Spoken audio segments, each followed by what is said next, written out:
Well, good evening and welcome to 12 News at 6. We begin tonight with the biggest legal decision since the 1990s over how Arizona's public schools are funded. After an 8-year legal battle in a trial last year involving more than 60 witnesses, a Maricopa County Superior Court judge has ruled that the state legislature is not properly funding public schools, going so far as to say that lawmakers are violating the state constitution. So, what happens now? 12 News journalist Joe Dana explains. This multi-billion-dollar trial came down to really one phrase: whether the state is providing a general and uniform public school system for all schools in Arizona as required by the Constitution. At this Peoria Unified Elementary School, I want the schools to be funded correctly. Parents not surprised Thursday morning to learn a judge concluded school districts are underfunded. They see the consequences. They've obviously cut down on the special electives and things because of lack of funding. The question is, what now? It's ultimately up to our lawmakers. Why do you laugh?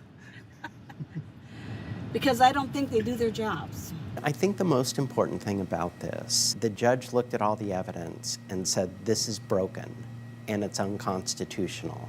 And now it's time for the legislature and the governor to come together, work with us. That may not happen soon. Senate President Warren Peterson did not respond to our requests for comment. House Speaker Steve Montenegro says the legislature plans to appeal the decision. Governor Katie Hobbs telling 12 News her office is reviewing the judge's ruling and considering her options. The plaintiffs, made up of school districts and teachers, argued the Arizona legislature is shortchanging public schools for capital needs like buses, repairs, AC units, and technology. The lawsuit included first-person stories, pictures, stories about what's happening in schools. I mean, a month doesn't go by that we're hearing about schools having to shut down, go online, or divert children because the facilities cannot withstand the actual lack of upkeep. The judge's decision, more than 100 pages, concludes the legislature is not just failing to fund daily operation needs of public schools, but also creating a system of haves and have-nots, because districts that cannot pass local bonds and overrides are even worse off. The lead attorney for schools says the clock is ticking. The state agency that's supposed to fix these problems, the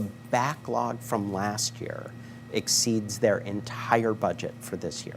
Meanwhile, more reporting by 12 News shows the large expenses in the state's growing private school voucher program. Our case is not against vouchers or ESAs, but the Constitution has certain things that the legislature has to do. So they might want to give almost $1 billion to these ESAs, but they can't say, hey, we don't have enough money to fund public schools because we're doing all these other things. The teachers union president would like to see lawmakers and the governor call a special session to address the judge's decision.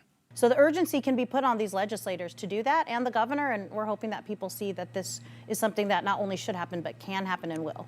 Joe Dana, 12 News. All right, Joe, thank you. New at 6.